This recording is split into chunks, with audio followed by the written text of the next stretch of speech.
Hello friends, D2 electric में आप सबका बहुत बहुत स्वागत है। और आज हम बहुत ही इंपॉर्टेंट टॉपिक देखेंगे जो कि रिलेटेड रहेगा डीसी मोटर से। तो यहाँ पे क्वेश्चन पूछा गया है एक डीसी शंट मोटर से कि एक डीसी शंट मोटर है वो 440 वोल्ट पे काम कर रही है और उसका आर्मेचर रेजिस्टेंस जो है वो है 0.8 ओहम और उसका फील्ड रेजिस्टेंस है 200 ओहम। तो हमें बैक ईएमएफ मतलब ईबी की वैल्यू फाइंड आउट करना है, जबकि हमें गिवन है आउटपुट पावर जो है उसका वो है 7.46 किलोवाट और उसकी इफिशियंसी है 85%। तो इस तरह से क्वेश्चन जब भी पूछे जाते हैं तो सबसे पहले हमारे पास इसका डाटा कौन सा गिवन है वो हम लिख लेते हैं। जैसे वोल्टेज हमारे पास गिवन है 440 वोल्ट, 440 वोल्ट, और ये सप्लाई कौन सा है, डीसी सप्लाई, क्योंकि शंट मोटर का पूछ रहा है। उसके बाद में आर्मेचर रेजिस्टेंस मतलब आर्मेचर रेजिस्टेंस की वैल्यू है 0.8 ओहम। उसके बाद में दिया गया है फील्ड रेजिस्टेंस मतलब आरएफ की वैल्यू गिवन है हमारे पास 200 ओहम। उसके बाद हमें दिया गया है आउटपुट पावर है 7.46 इंटू 1000 वाट। उसके बाद में इफिशियंसी है हमारे पास 85%। तो यहाँ पे हमें निकालना है ईबी मतलब बैक ईएमएफ की वैल्यू कितना होगा वो हमें फाइंड आउट करना है। डाटा लिखने के बाद हम सबसे पहले इसकी एक डायग्राम बना लेंगे। जैसे ये आर्मेचर है, आर्मेचर, ये उसके ब्रशेस यहाँ पे कनेक्ट है। यहाँ पे आर्मेचर का कोई रेजिस्टेंस होगा जिसको कि हम आर ए से रिप्रेजेंट करते हैं। उसके बाद में ये फील्ड वाइंडिंग का रेजिस्टेंस जिसको हम आर एफ कहते हैं। ठीक है, यहाँ पे वोल्टेज रहेगा।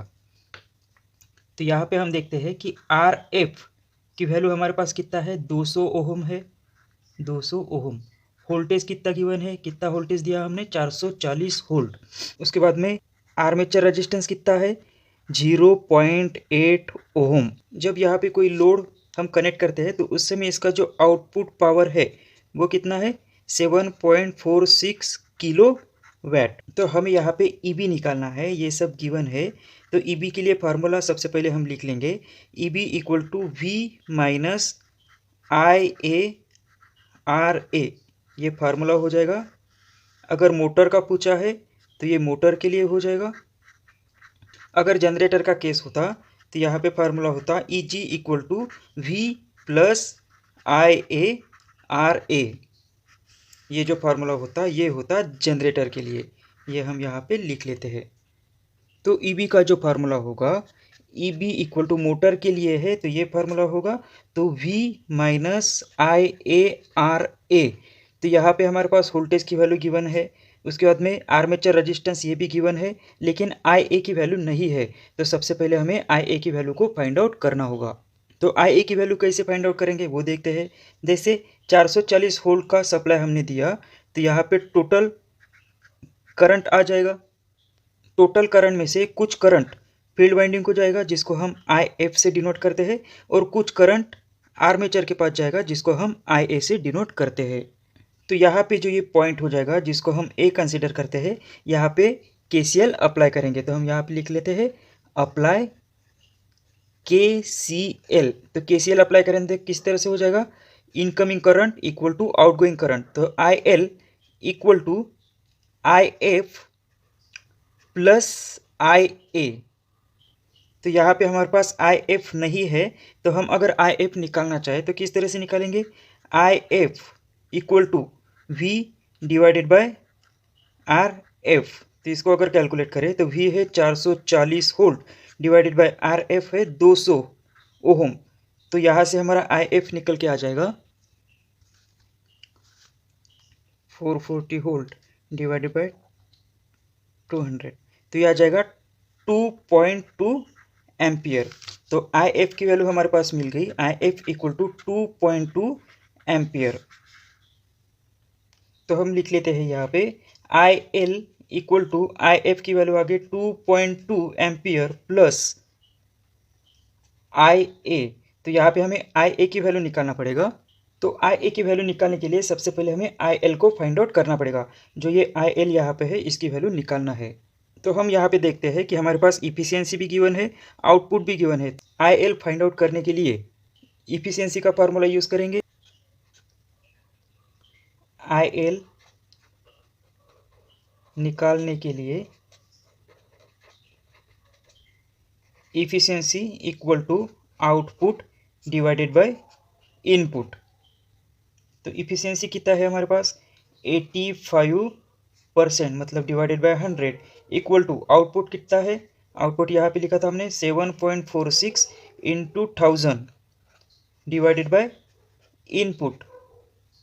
अगर हम यहाँ से इनपुट निकालेंगे, इनपुट इक्वल टू, तो ये हो जाएगा 7.46 into 1000 divided by 85 divided by 100।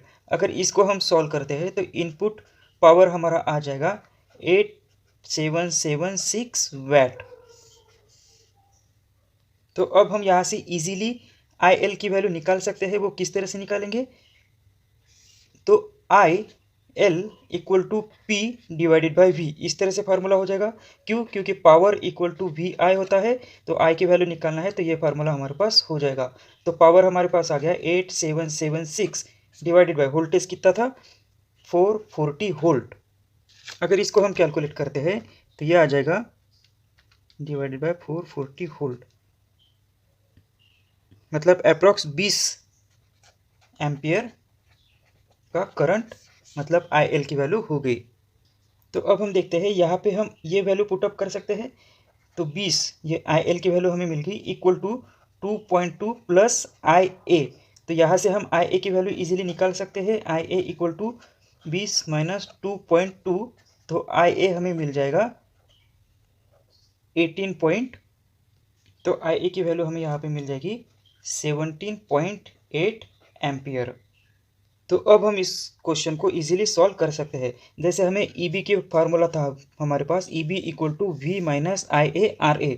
तो इसको अगर हम सॉल्व करें तो ये आ जाएगा EB इक्वल टू, वोल्टेज की वैल्यू हमें पता है 440 माइनस IA की वैल्यू अभी हमने निकाली 17.8 इंटू RA की वैल्यू हमारे पास गिवन है 0.8। अगर इसको हम सॉल्व करते हैं तो हमें EB की वैल्यू इजीली मिल जाएगी। तो हम देखते हैं 440 माइनस 17.8 इंटू, तो ये आ जाएगा 425.76 वोल्ट।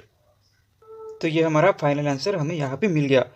इस तरह के क्वेश्चन हम जब भी सॉल्व करते हैं तो सबसे पहले डाटा लिखना जरूरी हो जाता है। उसके बाद में हमने डायग्राम को अच्छे से बना लिया। ये जो फार्मूला है जनरेटर के लिए, ये फार्मूला होता है, यहाँ पे प्लस का साइन होता है, और मोटर के लिए यहाँ पे माइनस का साइन होता है। तो EB का फार्मूला हमने लिख लिया। यहाँ पे हमने KCL अप्लाई किया यहाँ पे, तो incoming current equal to outgoing current. तो इससे हमने पहले IF की वैल्यू फाइंड आउट कर ली। यहाँ से वोल्टेज हमें पता था, RF की वैल्यू भी पता थी, तो हमने IF को फाइंड आउट कर लिया। उसके बाद में हमें IL की वैल्यू फाइंड आउट करनी थी। हमारे पास इफिशियंसी और आउटपुट था, और इनपुट निकालने के बाद जो फार्मूला हमारे पास बनता था P equal to V into I, इसके बेस से हमने IL की वैल्यू निकाली, जो कि हमारे पास आया था 20 एम्पियर। उसके बाद में ये सभी हमने इसमें डाल दिया, तो यहाँ से हमें IA की वैल्यू फाइंड आउट हो गई। तो ये जो फार्मूला था इसमें वोल्टेज भी गिवन था, IA भी था और RA भी था। तो इस फार्मूले को डायरेक्ट वैल्यू पुटअप करके हमने आंसर निकाल लिया। इस तरह के क्वेश्चन एग्जाम में पूछे जाते हैं, इसलिए ये हमारे लिए इम्पोर्टेंट होता है।